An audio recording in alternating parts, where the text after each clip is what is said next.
பணம் வச்சுருக்கேன், மருந்து வாங்கிக்கோங்க. சதமானம் பவதி சதா யத் புருஷத் சதேந்திரியாயுட்சேவேந்திரியே பிரதிதிஷ்டதி தீர்க்க சுமங்கலி பவ சர்வாபிஷ சித்திரஸ்து. வாங்கோ லட்சுமிமா, நன்னா இருக்கேல? நல்லா இருக்கேன் சாமி. வழக்கம் போல உங்க பிள்ளையாண்டம் பேருக்கு தானே அர்ச்சனை? சாமி பேருக்கே அர்ச்சனை பண்ணிடுங்க. அப்படியே செஞ்சிருவோம். ஓம் காத்யாயனாய வித்மஹே கன்யாகுமாரி ச தீமஹி தன்னோ துர்கே பிரசோதயாத். ஓம் தேவ்யே நமஹ. ஓம் துர்கா. வழக்கமா நான் புள்ள பேர்ல தான் அர்ச்சனை பண்ணுவேன். இன்னைக்கு முதல் முறையா நான் உன் பேர்ல அர்ச்சனை பண்றேன். புள்ள பாசம் எனக்கு சாமியையே மறைச்சிருக்கு.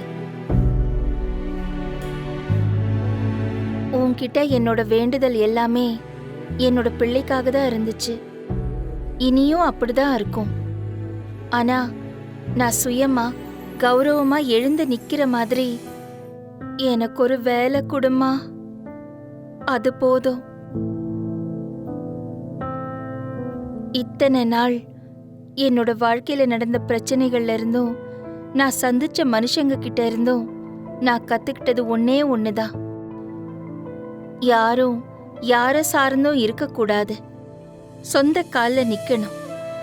தாயா புள்ளையா இருந்தாலும் வாயும் வயிறும் வேற வேறதான். அதை நான் நல்லா புரிஞ்சுக்கிட்டேம்மா.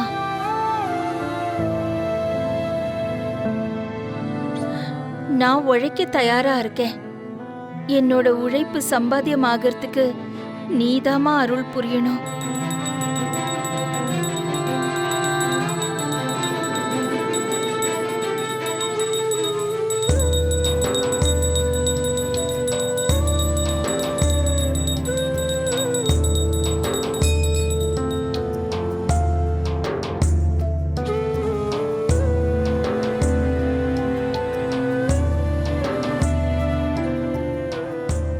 இந்த பிரசாதம் உள்ள வச்சிருக்கமா?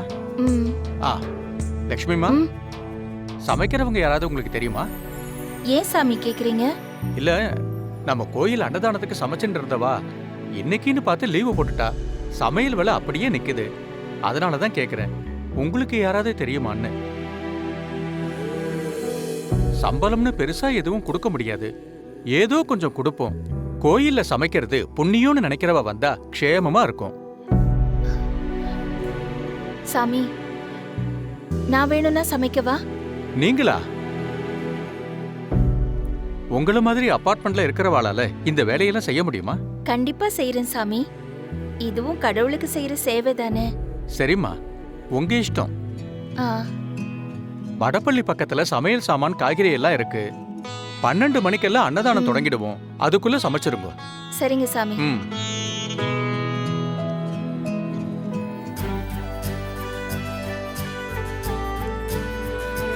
லட்சுமிமா, இன்னைக்கு சமையல் பிரமாதம். அன்னதானம் சாப்பிட்டவா எல்லாரும் மனசு நிறைஞ்சு வாழ்த்திட்டு போறா. கடவுளுக்கு செஞ்சா அது நல்லா தானே வரும் சாமி.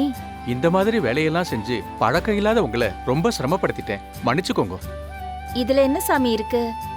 கோயிலுக்கு வர்றவங்களுக்கு அன்னதானம் போடுறது எவ்வளவு பெரிய புண்ணியமோ அதே அளவு புண்ணியம் அதை சமைக்கிறதுலயும் இருக்கு. சரியா சொன்னல் போங்கோ. இந்தாங்கோ, இது உங்க கைங்கரியத்துக்கான சின்ன சன்மானம். வாங்கிக்கோங்க. என்ன லட்சுமிமா, 500 ரூபா நோட்டு அப்படி பாக்குறீங்க? எவ்வளவோ பணம் என் கைக்கு வந்து போயிருக்கு. அப்போல்லாம் எனக்கு இப்படியெல்லாம் உணர்வு வந்ததே இல்லை. முதல் முறையா நான் சம்பாதிச்ச பணம் இது. அதான் எனக்கு சந்தோஷமா இருக்கு. அப்படின்னா உங்க முதல் சம்பளமே பகவான் கொடுத்திருக்கார். இனிமே பாருங்க, உங்க கையில பணம் புரண்டுட்டே இருக்கும். இது பணம் இல்ல, கடவுள் உங்களுக்கு கொடுத்த வரமா நினைச்சுக்கோங்க.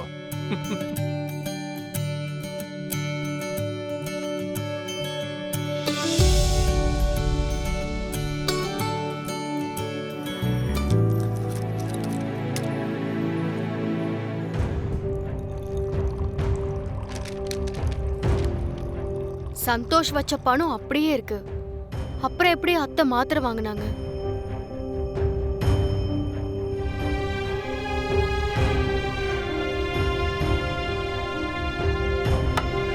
அத்தை, மாத்திரை எப்படி வாங்குனீங்க? காசு கொடுத்துதான். இல்ல அத்தை, சந்தோஷ் டேபிள்ல வச்ச பணம் அப்படியே இருக்கு. அதான் எப்படி வாங்குனீங்கன்னு கேட்டேன். ஏன் காசுல வாங்கின? யார்கிட்டயாவது கடன் வாங்கியோ என் மேல இறக்கப்பட்டு கொடுத்திருப்பாங்களோன்னு நினைக்காத. ஏன் உழைப்புல கிடைச்ச பணத்துல வாங்கின? என்னத்த சொல்றீங்க? நீங்க வேலைக்கு போனீங்களா?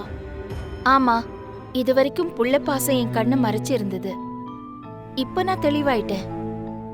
இனிமே என்னோட தேவைகளுக்கு என்ன வேணுமோ நானே சம்பாதிக்க போறேன்.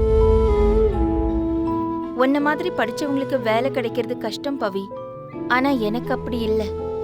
கொஞ்சம் தைரியமும் உடல் உழைப்பும் இருந்தா போதும். 10 பாத்திரம் தேய்க்கிறது, வீடை சுத்தம் பண்றது, குழந்தைங்கள பாத்துக்கிறதுன்னு 1000 வேலை எனக்கு கிடைக்கும். சொல்லப்போனா எங்களுக்கு தான் டிமாண்ட் ஜாஸ்தி. இனிமே என்னோட தேவைகளை நானே பாத்துக்கிறேன் பவி. ம்?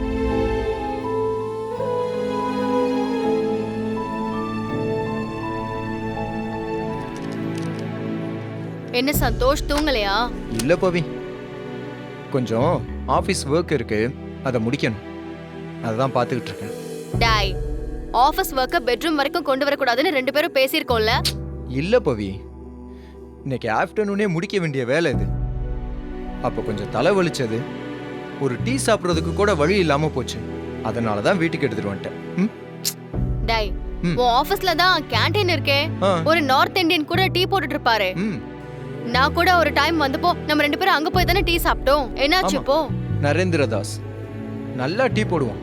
இந்த கொரோனால நம்மளாம் ஒர்க் ஃப்ரம் ஹோம்ல ஒர்க் பண்ணோம்ல, அந்த டைம்ல வேலை இல்லைன்னு ஊருக்கு போனவன் தான் திரும்பி வரவே இல்லை. எங்க பாஸ் நெக்ஸ்ட் டெண்டருக்கு கால் ஃபார் பண்ணியிருக்காரு. யாராவது வந்து அந்த கேண்டீனை திறந்து டீ போட்டாதான் உண்டு.